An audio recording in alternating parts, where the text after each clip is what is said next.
Hello. This episode is sponsored by nobody. Please sponsor us. Hello. Welcome to the Green Room Podcast, episode 1. I'm one of your hosts, Tommy, also known as Dracula. Yeah, I'm Liam, also known as Stidz. And I'm Callum, also known as Stompz. We were going to fake some small talk and be like, oh, what you good boys been doing today? But we've been recording podcasts all day, so... Yeah, this is also the 15th time we've tried to do this fucking intro, so... Yeah.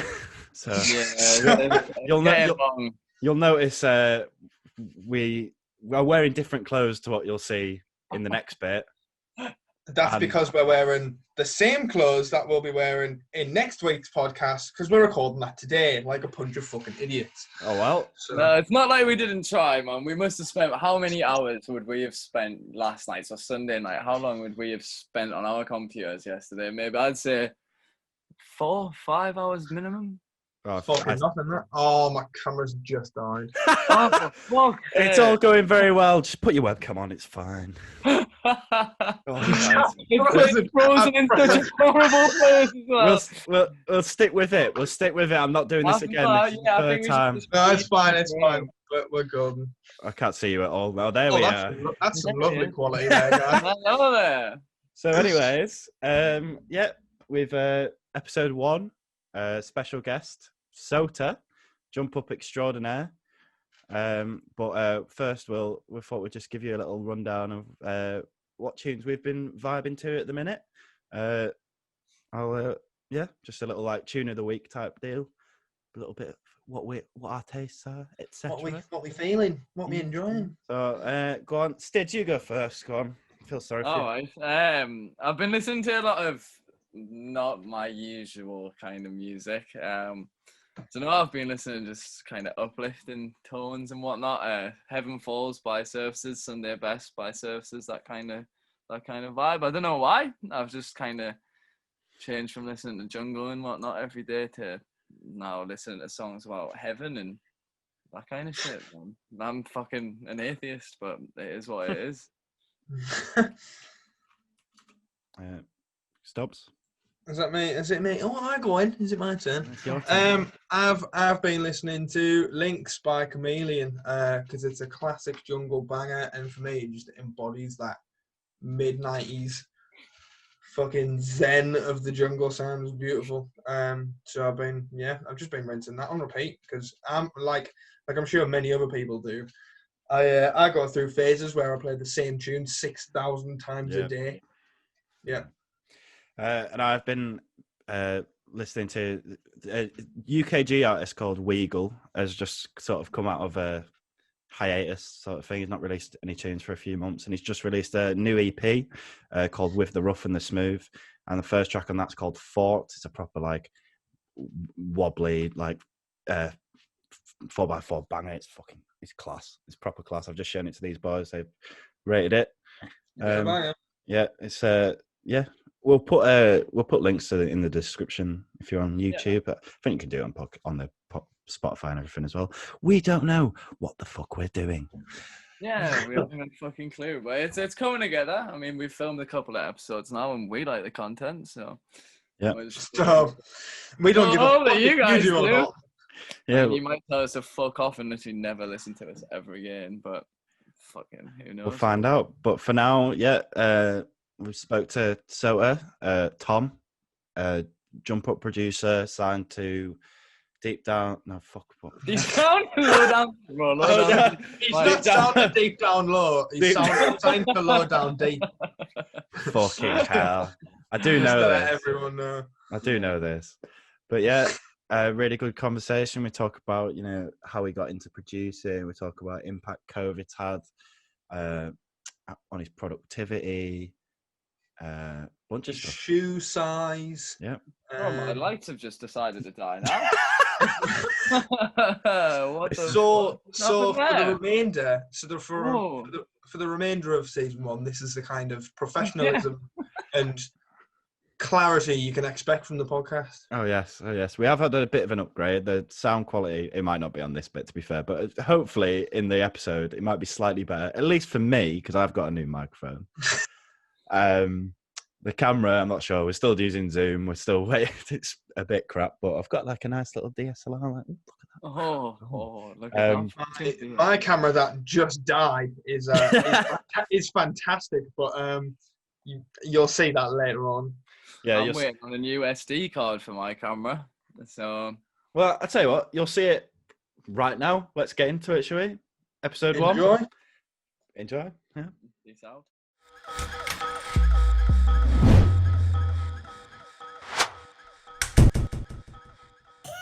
Here we go. Oi. Oi. One of you to introduce. Yes, welcome to the Green Room podcast. My name's Liam. I'm with obviously Callum and Tommy, but we've obviously got none other than Mr. Tom Sota joining us today. Lovely to see you, lad. Yeah, so I want to kick it off right with one straight up question. Describe yourself in 5 words.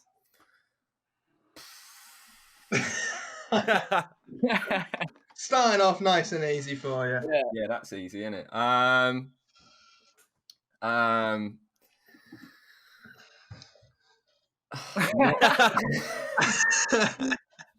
thought we got at least one by now. I'm gonna need a thesaurus, man. I was gonna say not serious, but that's 2 words, and so I've wasted one on not. Well, there we go. We've got not serious. Not serious, you've got 3 left. Spontaneous. Borderline alcoholic. That's all 5. Is There you that go. 5? Terrible. That was You're a terrible. not serious, spontaneous alcoholic. Borderline alcoholic. Okay, I'm fair not enough. really selling myself here. I can't lie. This is just not. You're gonna be raking in the traffic after that. That's everyone's gonna be like, he's a fucking alcoholic. Let's go. Yeah, mate. Perfect way to kick it off. A perfect way to kick it off. No, it's good to have you as like the first podcast guest, really, considering we spent a lot of time with you through the lockdown over like PlayStation and stuff, Absolutely. and kind of actually got to know you as a person and not just sort of knowing your tunes and that. And yeah, I thought why not get you as the first guy? It would be the easiest. It makes sense, doesn't it? Yeah, you're only here because you're the easiest option, Tom. That's what it is. Yeah. Like, we'll game on. It's minimal effort. Like, Yeah, I've never spoken to you before, but these two have just been saying like, "Oh, he's the funniest guy. He's like the funniest guy I've ever met." So you've got Funniest guy I never met. Funnily enough, that's the thanks to There you lockdown. Thanks to lockdown, we've never actually smooched or anything. There's been no. it's disappointing, man. I long for the taste of those sweet lips, Tom. But I want a bit of rubbing of the tash and that. We need to touch. Yeah. With you, anybody that's just watching on, like listening on Spotify, sorry, these two both have the most ridiculous mustaches you've ever seen in your life. Like, they're pretty impressive. Mine's not quite as bad as Callum's. Callum's is Quite as bad. Excuse me, sir. girthy. Callum's is Girthy. I'm a bit wonky. we put the introduction out the other day. My brother messaged me and he was like, "Oh yeah, really good. You all like really flowed well. Good chemistry. He really does look like a raving Pringle man, though." Once you pop your own stuff. Oh my god, There that's you go. close. So we're joined today with Mr. Pringle Man and Mr. Monopoly. Yeah, mate. There you go. If it works, it works. It's bang on. Tash You on. guys are in a mustache sandwich right now. But no, honestly though, Tom, tell us just like a bit about you, like your music, what you want people to sort of know you by, kind of thing. Of course. I am a 22-year-old jump up producer. I'm mainly signed to Low Down Deep, so I'm in the Low Down Deep camp. I've been making music for about 4 or 5 years now, making electronic music for 4 or 5 years now. Predating that, I was in metal bands. I was a drummer. Mixed down. Yeah, 100%. I know Callum's with me on that one. Yeah. I used to mix and master metal bands and stuff like that. Like that was kind of my love before all of this. And yeah, I think the switch to jump up was just kind of like metal just wasn't cutting it anymore. It just wasn't giving me the weight that I needed. And obviously, something jump up is heavier. kind of the punk of drum and bass. So I'm quite happy to kind of swung Oh, over into that camp. I always found that really interesting, like what people used to listen to before they got into like Yeah. dance music, like the Mhm. type of like if you get a lot of people like if they listen to indie stuff, you hear a lot of that reflected in like what they make now. But yeah, Yeah. Absolutely. so it's like Jump Up Neuro is like the heavy metal of D&B, isn't it? It certainly is, yeah. I feel like if you're like, a lot of the sort of like European neurofunk that's like out and about at the moment, like a lot of them kind of go with like quite metal imagery as well. That Yeah. they've all got Well, look very at people like, like Akov, man. Like they're crazy. They look literally just like rock stars, like the Ozzy Osbournes and stuff. Like, look at Urban Dawn, man. Urban Dawn, like oh yeah, he's he crazy. wouldn't Like be out of place frontline in Kiss, man. He just makes the most satisfying music for my little metal ears as well, man. Yeah. For real. yeah, I So never really had a metal phase. Like nearly all D&B sort of related people that I know have any sort of affiliation with D&B. They've had like a metal sort of stage, but I listened to it maybe for like a month when I was like 8 or something. And other than that, it's never ever been for me. It's never been my thing. Like I don't know. I used to listen to like the charts up until I was like 10, and then my brother got me into like really dark dubstep and Yeah, you're a little normie. yeah, it just kind of I listened to rock for like a tiny little period, and then it was all like MC and New Monkey and Makina. And, Shout out to the Northerners. yeah, mate. Shout out MC Rockeye. Shout out Tazo. They were the boys for me, and then I don't know. I just found sort of Get Darker podcasts and shit, and now I listen to what I listen to. See, that's Oh, sorry, go on. I was just gonna say what prompted the change, like from metal to D&B, like what inspired that? For me, I'd have to say genuinely, it was probably Pendulum, and I think there'll be a lot of people that could join me on that. There's definitely a link there, I think. They were that link for so many young kids. Too. Yeah, definitely, and it was Pendulum, and then it was Addicted to Bass 2009. Then Sound compilation albums. They got rinsed hard, and then it was, and then I just sort of like went really deep down the route of like kind of like old school jump up. Like I was listening to like a lot of Original Sin and stuff like that to start with.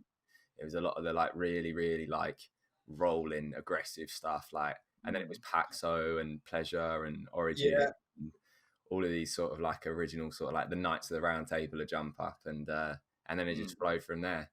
Now it's everything, absolutely everything in this whole genre. And to be honest, most of the other dance music genres, I love pretty much all of it. There's not really a genre where I can say I genuinely don't enjoy listening to at least some of it. I love house, I love techno, I love breaks, I love garage, just like the whole thing. It's crazy to hear that you like love techno and stuff, but then you listen to like your actual music. It's so far you would removed never from that.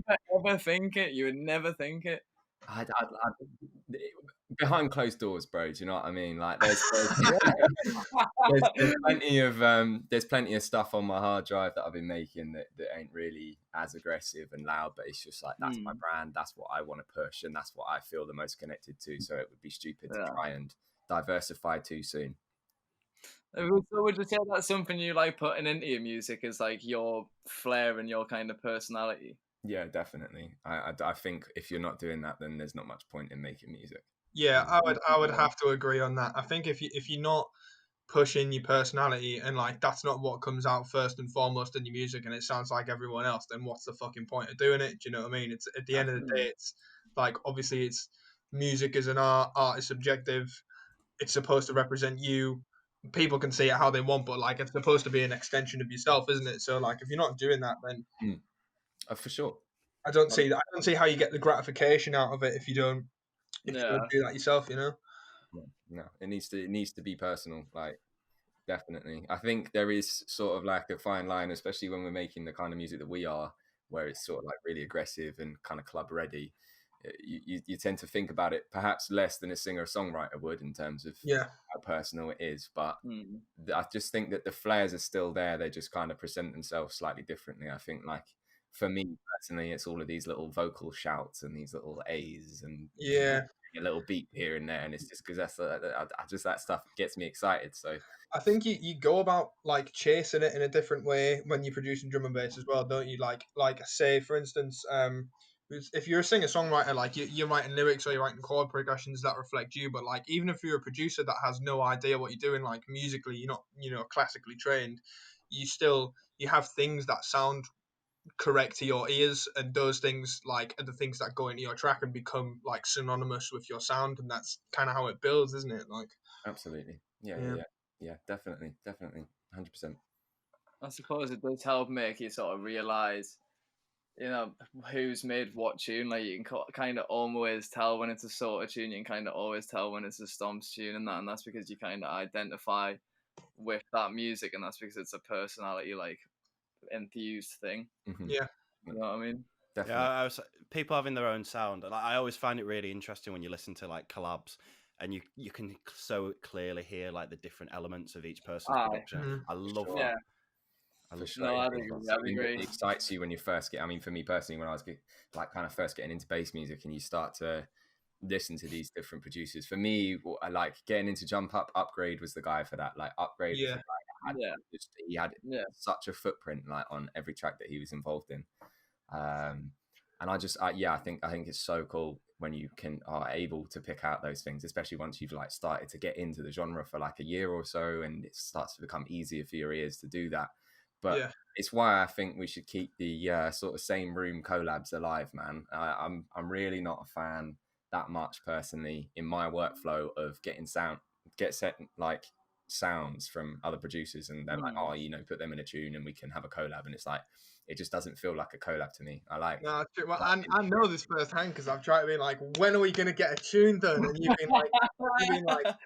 been like, yeah, but like we could just sit in the same room and do it. And I'm like, yeah, true, but it's that you got to have some patience for when you're looking for like quality control, and you want to put the best product out there. It's Yeah. easy to kind of in this like technological age, and especially when lockdowns happen and stuff as well. It's very easy to go like, oh, I can just send you stuff and we can do something quick, rapid, and it'll be out. Like some people forget, I think, that like if you put that time and that effort and that craftsmanship into doing it in the same room together where you both catch a vibe on the same track, like that's when you come out with something a bit more special. Absolutely. Yeah. It really is. It really is. And I think especially as you said, like going into this sort of like very technological age, I think it's important not to lose sight of that, because those same room collabs are the best collabs. Like they just are. Always. Well, talking about collabs, I mean, how have you found collabing with people like Logan D, people who like kind of influence you coming into the scene, and people that you've kind of looked up to when it comes to it, and then sitting in a room making a song with him? Absolutely wild, mate. The fact, to be honest, I've got nothing I can really relate it to. I don't make music, you know what I mean? Like I can imagine what it would be like for me to sit with Shy FX, for example, and make a song, but yeah, it feels strange.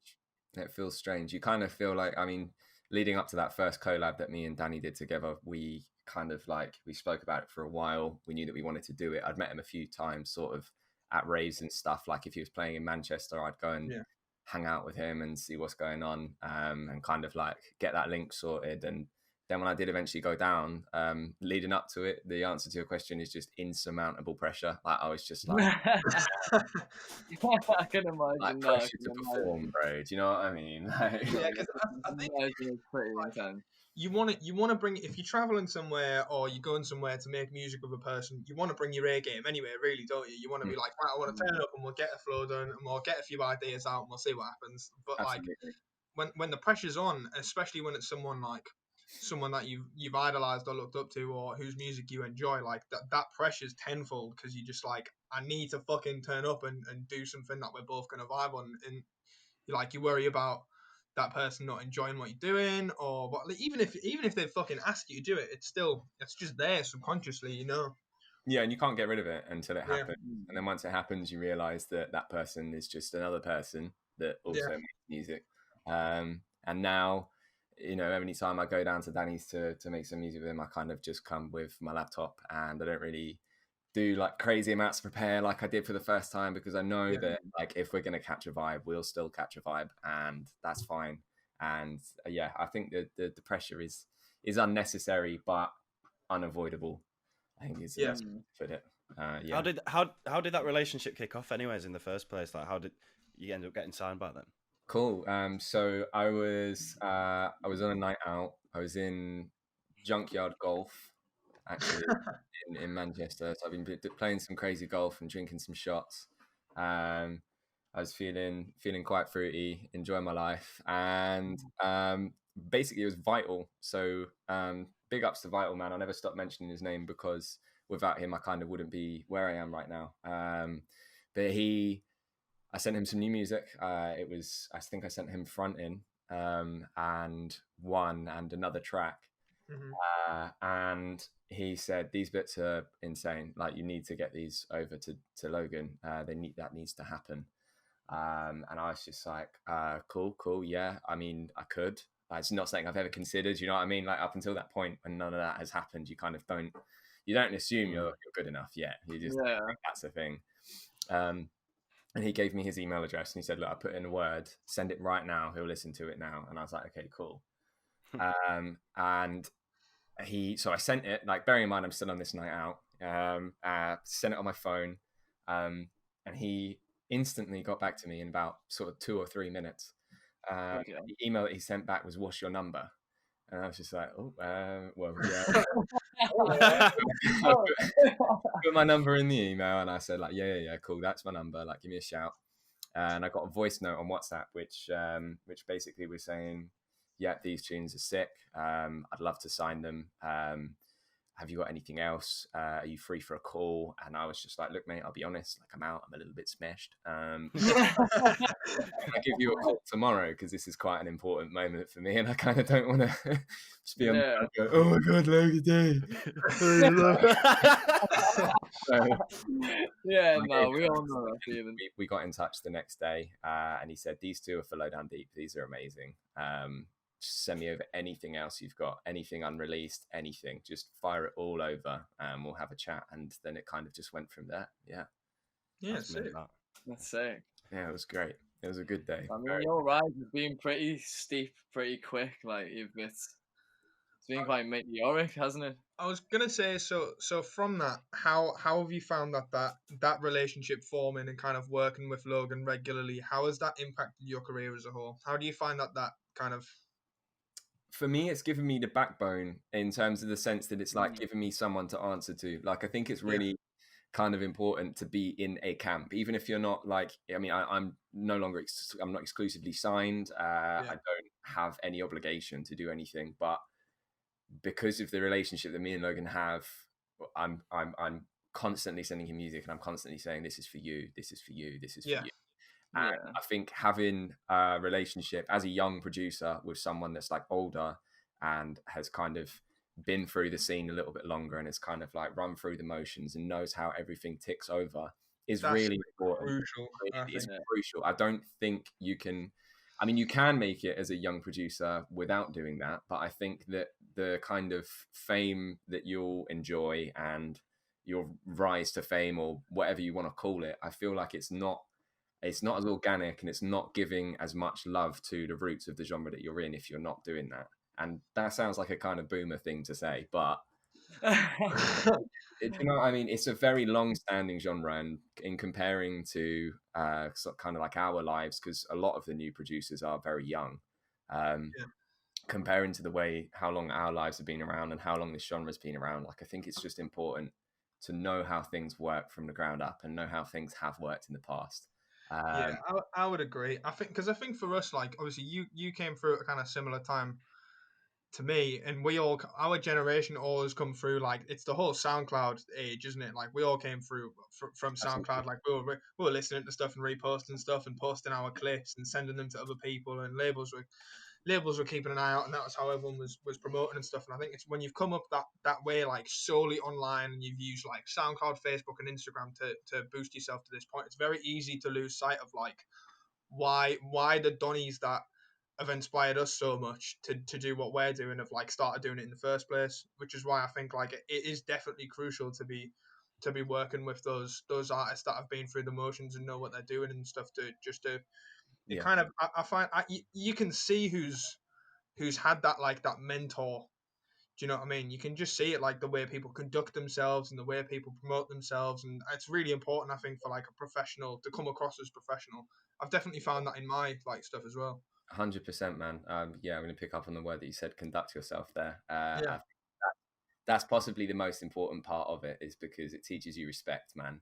And I think that is so important in such a small, tight knit scene where you just don't want to piss anyone off. And having those mentors will help you to connect with other DJs who have been around for longer than you, and just generally just help like how people see you from the outside within your scene. And it's so important in, like I said, such a small scene, to just be nice to everybody and do things by the book. It's that simple. Well, we've seen what happens to DJs that don't sort of do things by the books and that they don't kind of stick around for too long. They tend to get a bit.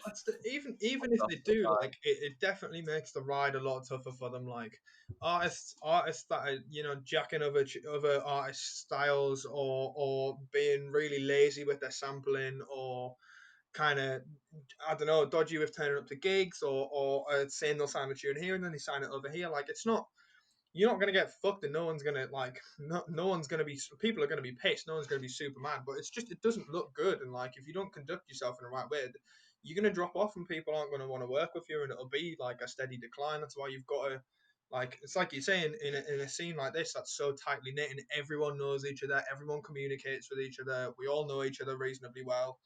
Like, it's you just need to have a form of professionalism about you, don't you? For sure. Yeah, it's very important, man. It's very important. Yeah, I think that about wraps that up. That subject.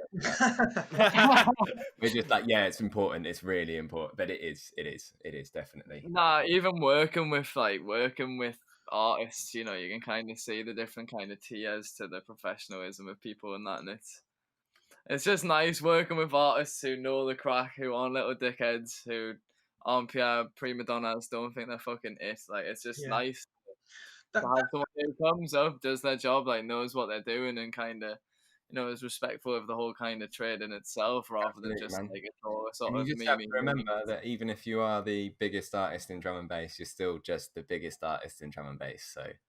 Yeah, that is true. Chill. Humble yourself. Like, it's a humble little genre, you know what I mean? We're all trying to work for the betterment. It is a very, very quickly growing scene, I would say, though. It is growing fucking fast.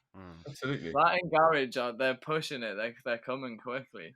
I think, obviously there was a bit of a decline during, like, the 2010s, and I think a lot of that commercial sound came through, and that was all it was. Yeah. Everything kind of dropped off, but that classic sound of both of those genres, I would say, like the garage, the 140, the dubstep, that old school sound's coming back. Like, drum and bass, that old school sound's coming back. Like, now I think there's a big wide berth in terms of, like, how everything sounds now, and everything's gone back to its roots, and I think that's helped a lot.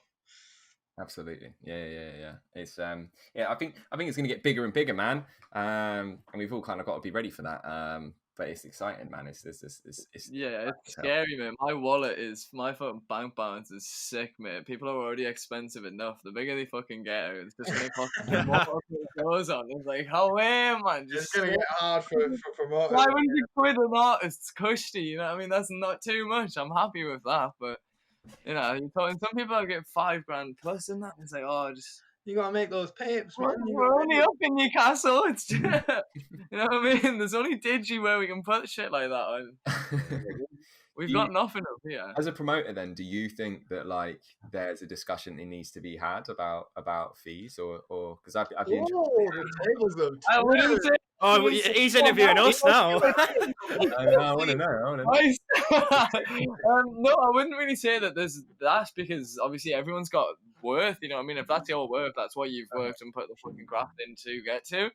I think it's more a question of we need bigger venues, realistically. Yeah. Like, it sounds stupid and it does sound selfish that we need bigger venues, blah, blah, blah. But at the end of the day, you're confined, that saying where it's like if you put a shark in a fish tank, it'll only like grow that big. Of course. Like, it's the same kind of crack, some people, like, let's take Andy C, for example. He's played like Wembley Arena and stuff. Yeah. But not everywhere has places the size of Wembley Arena. Yeah. I mean, we can't really put anything that big on. We can have Andy C. We can't have Andy C playing a fucking like 12-hour set because it's that expensive that we're just priced out of it. Because Newcastle's biggest venue is 2,500. Like, but it's that's the thing to me is, like, you can charge $10,000 in Wembley and that's fine, but like you can't charge 10 grand in a 300 cap club. So like Yeah, exactly. to me, there definitely needs to be.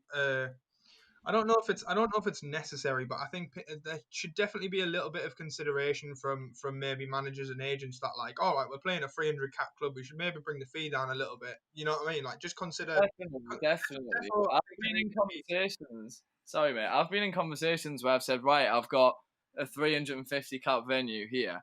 Can I have X, Y, and Z DJ? And they're like, yeah, to this much. And then I've decided, oh, I'll make it into a 2-room thing. It's like, right, well, their price gets more expensive because you've got more like capacity. Yeah. And it's like, I don't understand that to a degree because it's like, well, that was the price of them in there. I've just opened this so that the whole event experience can be better and bigger.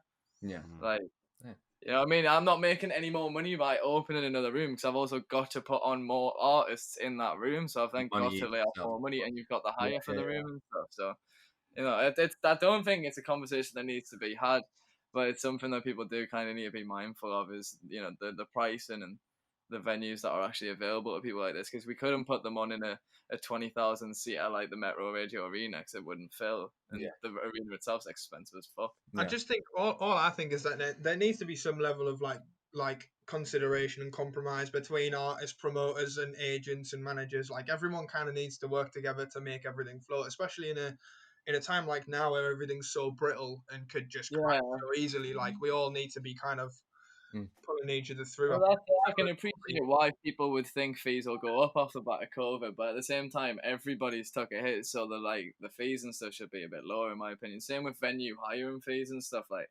everything should be at a little bit of a discount just until, you know, we recover a little bit because we've been hit the hardest.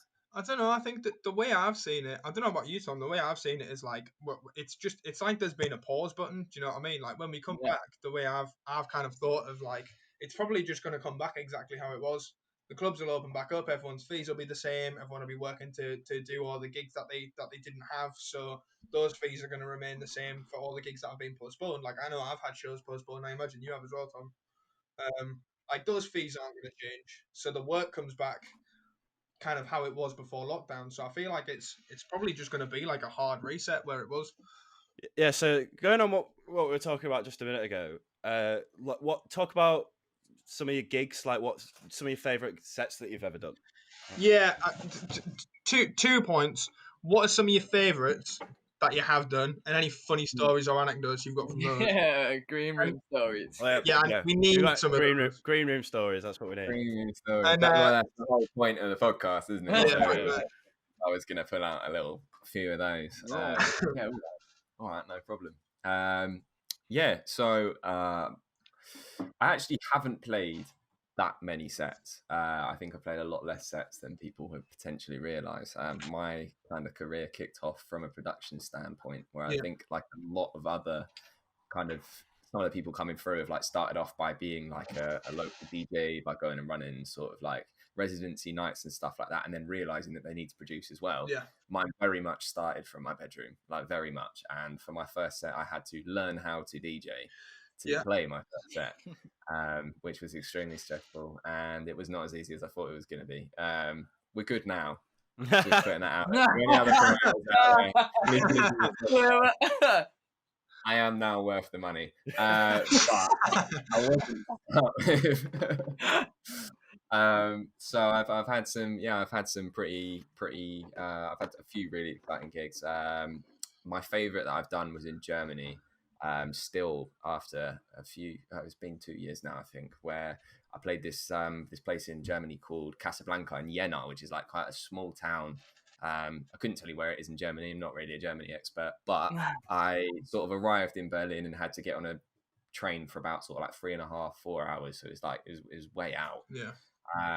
But I loved that set. And I think the reason I love that set so much is actually because I didn't really know anybody there. There was no sort of expectation in any way, shape, or form. I just kind of turned up as Sota. Turn up and do it.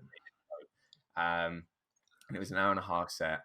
And the guys in there, like that crowd was just amazing. Like I really felt like I could do what I wanted on that stage that day, because like there's a lot of shows that you play, like particularly in Belgium, no hate to Belgium whatsoever, I absolutely love playing in Belgium, but it's such a different vibe to playing in the UK, and such a different vibe to playing anywhere else. In the UK, it's very much like there's kind of an expectation for you to drop quite a lot of tunes in your set.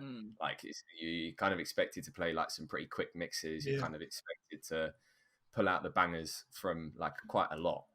And in Belgium, it's kind of the same crack. It's like Heavy Drop kind of needs to absolutely grab the crowd by their hair and swing them around with it and throw them somewhere or whatever. In Germany, I played this set and everyone was just there. They were just like locked in. They were just completely in the zone, and they were just like, whatever I did, it felt like they were going to enjoy it. Yeah. So I kind of like took some time to like take a little sort of 15-minute detour into like some deeper tunes, and like they were liking that. And then I'd like play like another 15 minutes of really aggressive jump up, and they liked that too. And it was just fun. I just felt like I was playing like a live stream or something, in the sense that I could just play whatever I wanted. So I really, really enjoyed that, because a lot of the mixes that I listened to when I was younger were sort of like Doc Scott and like all of this kind of like Randall and all of these mixes where it's all very much all about like the vibe over the course of a long period of time, and it's not really about them like kind of like quick fire, snappy, brutal tunes just coming in constantly.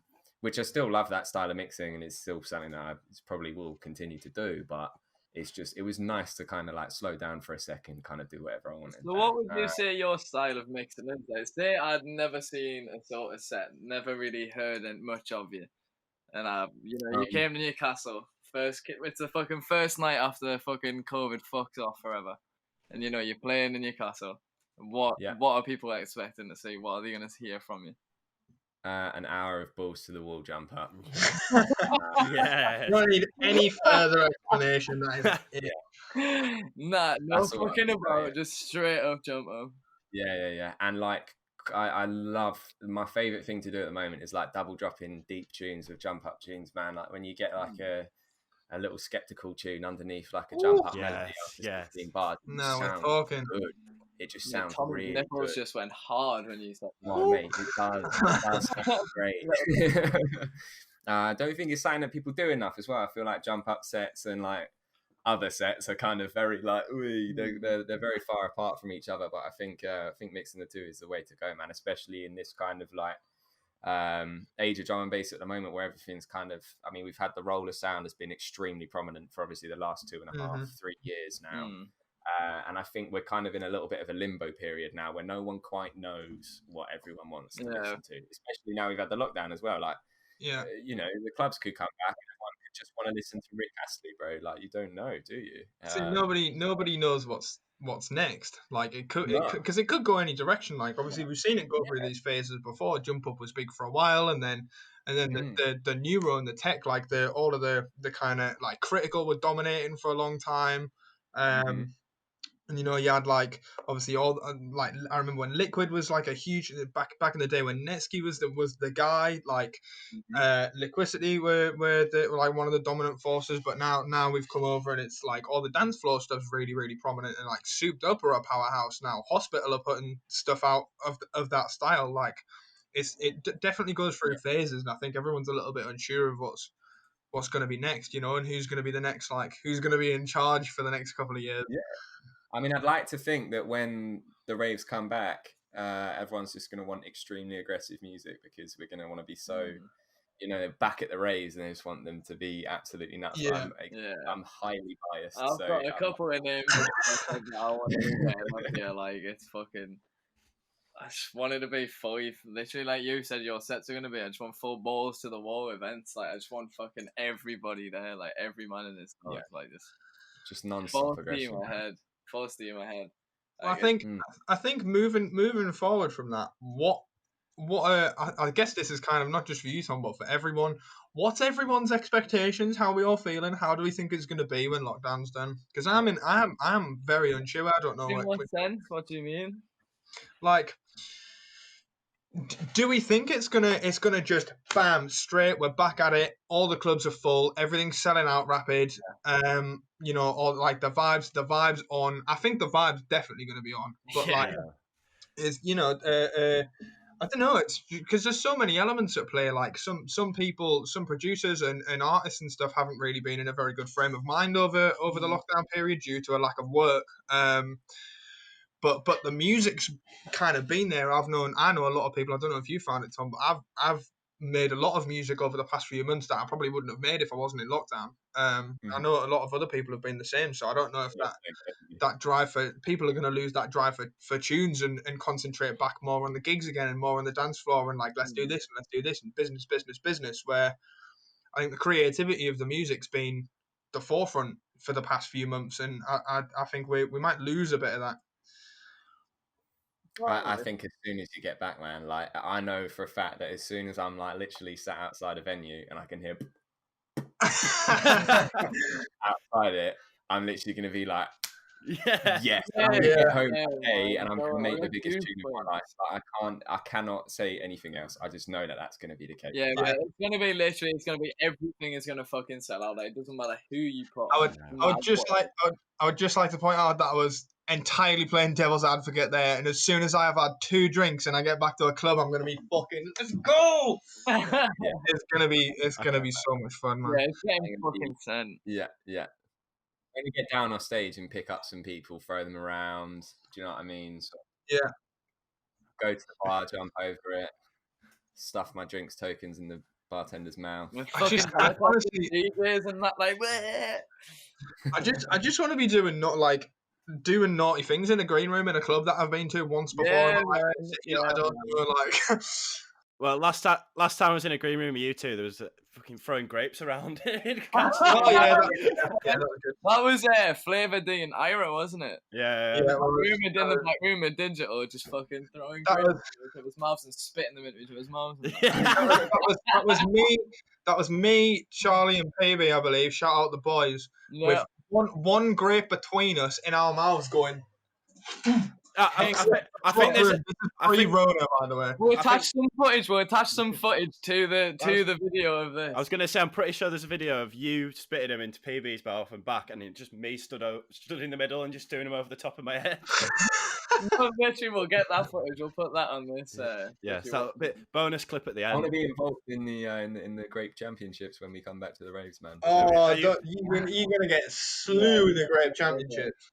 You'll get it. You don't know, man. You don't know. You don't know what his mouth can do, fam. Let's keep it PG, Tom. It's explicit.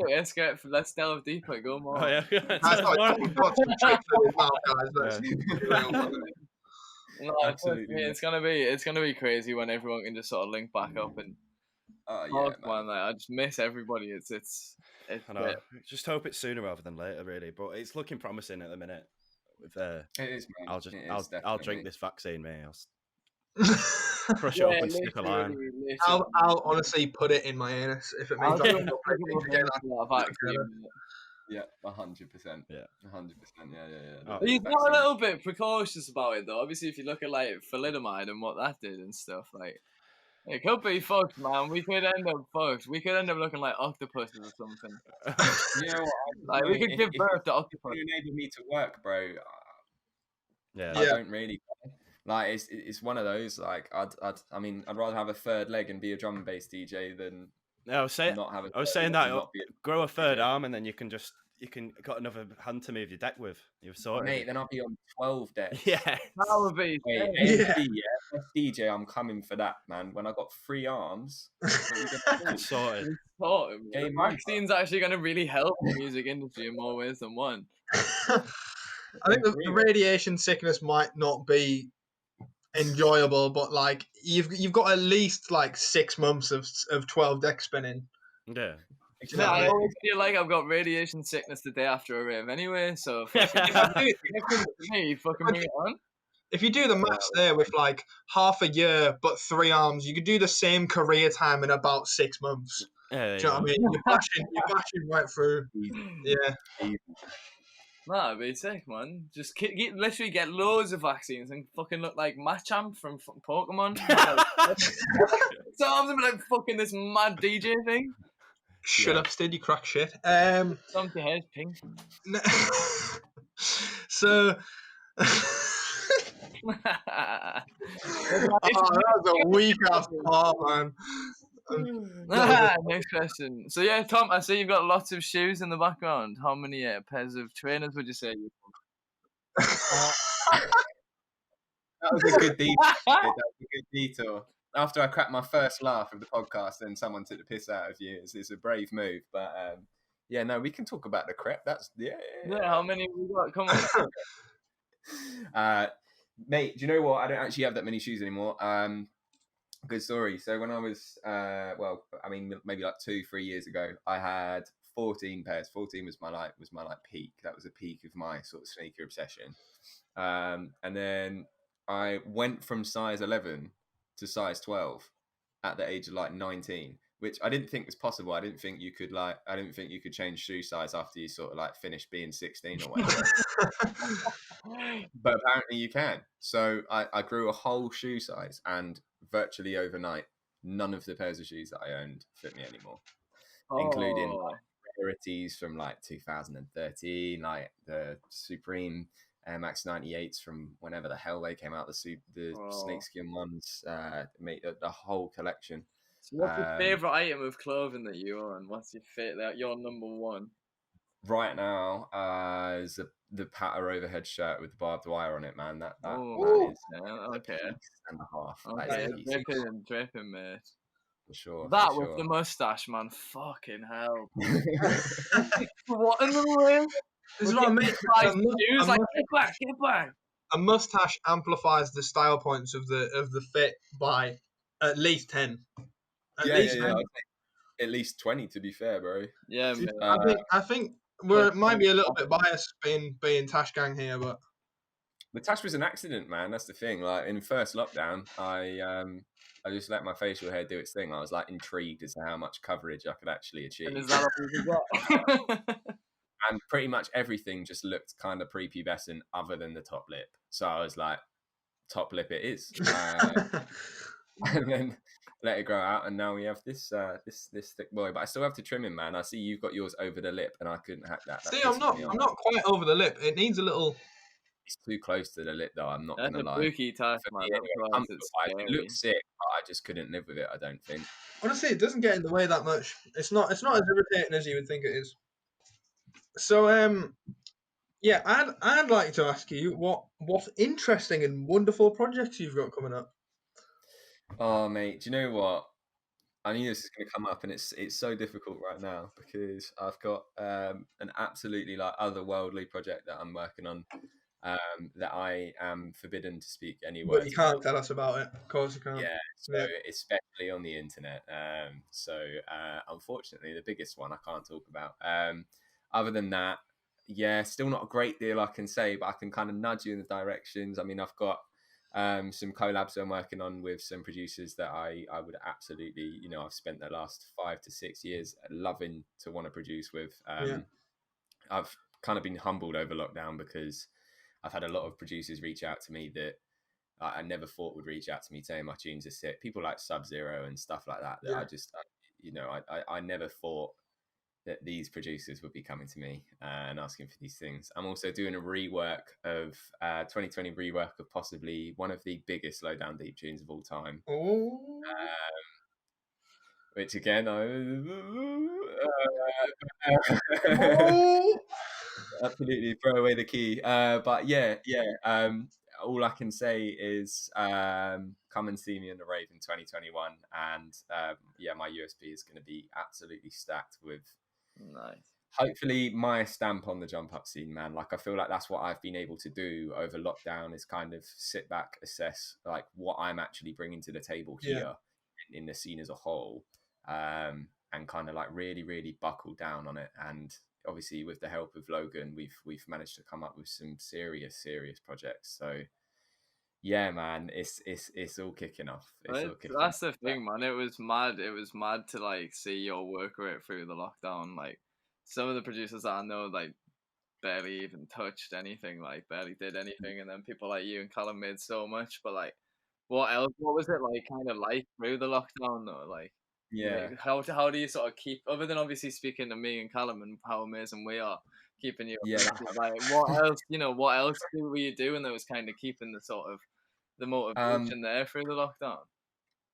For me, like I'll be honest, like I'll be transparent, man. There's been some weeks where I felt kind of, depressed and kind of devoid of my my passion. And I think it's important to speak about these bad times, bro. Yeah, Because when definitely.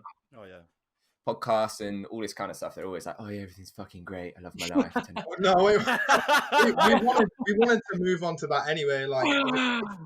Like, bro, yeah, there's been some absolutely shit weeks. Like, Yeah, I've had a lot of family nonsense happen. Yeah. Lost people that I've loved, and all of this kind of stuff, and it's been really, really tough. But I think, like, in terms of those bad weeks, especially as a creative or a producer or any sense where you kind of work for yourself and it's kind of up to you to get out of bed and get on your PC and start working in the morning, I think it's important for you to kind of notice the times when you don't have to do that and it's okay to just be Tom for a day rather than Sota. Yeah. That's so important, man. That's such a good point. Yeah. So if ever I felt myself sort of like driving myself up the wall or not really kind of feeling up to it, it was important for me to take a week off and not even touch my Mac. Like a lot of people say, like, oh, if you're not feeling making tunes, just do sound design. And it's like, that's cool if you want to sit down and make tunes and can't quite do it. But if you don't want to sit down and make tunes, then don't force yourself. It's just ridiculous. I think that's definitely better. An important element for that for me is like I'm exactly the same. Like if those creative juices aren't flowing, I'm just like, right, I need to accept the fact that I'm not making any tunes today and watch some fucking TV and eat some shitty food and have a day to myself and just do recuperate and any of the seasons of The Simpsons up until season 12-ish. I think that's when it's got shit, wasn't it? Was that when it got shit? About 12, yeah, I think so. Maybe a little bit later. I swear I've got one to 16. Like 15. I swear they're all right. But yeah, by the time when it went HD, not when the movie came out that it got shit. Yeah, when he started going 3D, and I was just like, that just looks wrong. Yeah, no, it doesn't. That doesn't need doing. For me, yeah, it's been really important to take those breaks and stuff, and I have absolutely like so much sympathy for those people that have struggled, and I think it's important to say because like I don't think if you haven't done anything in lockdown, if you haven't worked on anything in lockdown, if you've just survived, managed to shower every day and eat food and sustain yourself, then you should give yourself a pat on the back because this is crazy and like none of us have ever experienced anything like this before. Hopefully none of us will experience it again. I don't know the way the world's going. Who knows anymore? But yeah, just kind of wanted to say my 2 cents on that and say that if you have been struggling, then please don't beat yourself up about it. You're going to come back stronger and it's fine. And it's fine to take time off. And even if you've taken the whole 8 months off, more power to you to be able to recognize that that's what you need to do to make yourself better. So yeah. I don't think anyone could have put it in any better kind of way. Jesus Christ. I would have to agree. I think, especially in the industry that we're in, where everything is driven by social media, and turning up for the nights and making like everyone's traveling and everyone's on road and everyone's trying to do everything 24/7. Like you're trying to make music, you're trying to be a fucking entrepreneur at the same time. You're trying to get other projects on the go. Like people underestimate, I think, how hard work it is. It's definitely not as glamorous as it is, as it appears, and it definitely takes a toll, I think. I think it's definitely important to like allow yourself to have that downtime and not be so hard on yourself because you haven't done a million things this week, because it's everything nowadays is about like you have to be productive and you have to be your own person, you have to be successful, and that's important. And like it's also important that you just fucking chill out sometimes. Do you know what I mean? Man, what I will say quickly here is that I'll shout him out. Fuck it, I was gonna say someone I know, but Jack Headex, something that he said to me when we first started talking with each other that has stuck with me forever is always, it doesn't matter if you're never at 100%. It doesn't matter if you're not always at 100%, but just never be at 0. Yeah. And that has stuck with me for my whole life because I will wake up in the morning and I'll say, right, I need to send this email to Dan. I need to do this. And then I can stop. Yeah. And it's like, and I will get up in the morning. I've done that. And it's like, right, I've given 5% today, but I haven't given 0. So yeah. Must be something to do with the mustache. It must be wisdomous, I think. Does this count as a mustache? Does this count as a mustache or not? No. Well, I would say no, because you're lacking the level of wisdom that I would have thought would come with it. Bro, by the way, have you seen the size of this water bottle that Tommy is drinking from? Look at this. Look at that, man. Wow. Isn't that like when you're like in a call center and you're at the office and you're like, I'm gonna go get a little polystyrene cup of water, and that's like that's on top. That is a full water cooler. That is an oil drum with a handle. Yeah, that thing is fucking crazy. Like, you don't need that much water in a lifetime, mate. I'm pretty sure you do. That's a battle. You might not. I know you're Hydrated. Well, I got Hydration. lemonade's kind of water, really. If you think about it, like it's clear. Lemonade, it's sound. It's clear. It's clear. If it's, I'll start drinking hydrochloric acid, mate. Oh yeah, I'll I'll start drinking vodka actually all day long. Yeah, sound. I reckon we've come to a bit of a close there. So I would like to give you an opportunity, Tom, to just plug any shit that you need to plug. Tell us your socials. Tell us what you got coming up. Tell us what's happening, etc., etc. Fantastic. Yeah. So if you would like to follow what I'm getting up to, you can follow me at Sota UK on Instagram. I try to post sometimes. I keep it updated.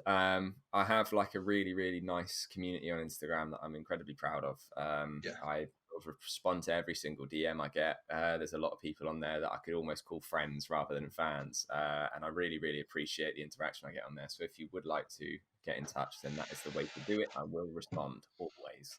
Other than that, I have some music coming out at the end of the year on a undisclosed compilation album, which is a very, very big tune that I'm extremely happy to release. I have plenty more music coming out in the new year as well. And generally just keep an eye on my socials. There isn't so much going on right now, but oh my God, there is going to be. So if you want to get involved, now is a good time. Yeah, everyone get yourself in now. There's some good bits. There's some good bits coming from Tom. It's gonna get good. Yeah. It's gonna get rowdy. Oh, yeah. It's a wave that you want to be a part of. Say it again, mate. Sorry. I'm saying it's a wave that you want to be a part of, definitely. Absolutely, I'd like to think so. Yeah. Brilliant. Sota Industries. Well, I guess we'll all say bye. And Tom, if you'd like to give us a quick fun mile before you sign off, that would be fantastic. Oh, what? Oh, fun mile. That is the soundtrack of our summer. Literally, the soundtrack of our summer. People don't need to know. People don't need to know. If you know, you know. Oh no. Nah, boy. I missed out on all the cod crack, so this is over my head here. Yeah, sorry, Tommy. It's all right. So did all the listeners. They're just going, Jesus. Oh God. God knows what it's all about. No, it's been nice having you, mate. Yep. It's been really chatting, man. Thank you Thanks for being very much. candid. Enjoyed that. There we go. Yeah, really enjoyed that. Absolutely. Well, thank you very much, mate. Much love. Yeah, keep it raw, mate, because that's just funny, man. People will be like, you'll be like, deep down. Deep down low. No. Hello, welcome back. We're back. My camera quality's fucking dreadful once again. So yeah, I hope you really enjoyed that. That was a really good episode. First episode. I've never met Tom before, but these two have been really good mates. I've had the displeasure, and so has Stidz. Yeah, I'm just a bit of a dick, but. But yeah, no, really good episode. Talked about a lot of interesting things. Got a bit serious at times, a bit emotional. It was quite a little bit heartfelt. I hope you all jerked a few tears. You don't jerk tears, do you? I don't know what you've been jerking. Is what I think I was trying to say there, but fucking eyes, bro. Yeah, I think Stidz jerks his tears sometimes. Yeah, I jerk all the tears. I think he cries and jerks, but that's a separate. It's a cry wank, mate. It's a perfectly well-known thing. Right, well, on that note, on that wonderful note, yeah. I hope you've enjoyed this episode. Yeah, we'll be back next week with MC Extraordinaire. Everyone's an extraordinaire. Everyone's an extraordinaire. MC Extraordinaire, Bandit. aka Ed, lovely bloke. We've recorded that today. That's why we're wearing different clothes. And then probably we'll be wearing different clothes at the intro next week, and we'll have recorded someone else. This is going to be a running theme, I think. Yeah, we might end up just switching. I might just start changing t-shirts halfway through with the interviews. Like that would probably make it a bit more interesting. Strip off halfway through and be like, oh, sorry. But yeah, no, really good conversation. We talk about, you know, how he got into MC and sort of gigs he's been through. He's got a record label. Yeah, but really, Talk really about our good Call of Duty Warzone, no doubt. Yeah, that's some inside info that you're definitely going to want to have in your brain. So, you're going to have to make sure you tune in. Yep. If you haven't already, follow us on any social media. We're at the Green Room Podcast UK on Instagram and Facebook. We've got we're on everything now. We're on Spotify, Apple Music, Amazon Music, Google Podcasts, and YouTube. If you're on YouTube, then you get to see our fucking ugly faces. If you're interested in coming on, if you're part of the scene or just want to get involved, ask any questions or have any suggestions, contact us on there, or our email will be in the description, and social links for us all and for Sota as well will be in the descriptions. Yeah. And if you're watching this, let us know if you prefer Stompz with a hat over his shit pink hair, or if you prefer Stompz without a hat with that horrible monstrosity. Right. Just quick interjection. I'm going to be a bit of a YouTube nonce here and say, smash that like button and give us a subscribe, because God knows we fucking need it. Please help. Please help. Please, sir. Right. Thank you very much, everyone. See you next week. Later. In a bit.